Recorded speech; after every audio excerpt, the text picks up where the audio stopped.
Question number 9 is complicated because it's talk about using resonance structure to describe bonding. So C, BCl3 has no resonance structure, so we don't need to. It must be wrong. Okay, so we look at carefully about the resonance structure of A, B, and C. For A, it can be HCN. The resonance structure is HN3. And for CO3, okay, the resonance structure is double bond here, or double bond change to the other two. Okay, for SO2, it is the double bond change from left to the right.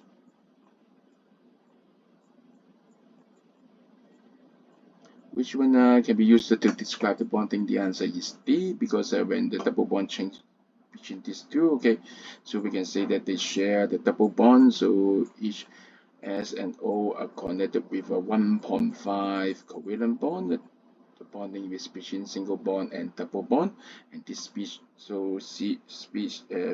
of a resonance structure is used to describe the bonding, while the bonding is in between double bond and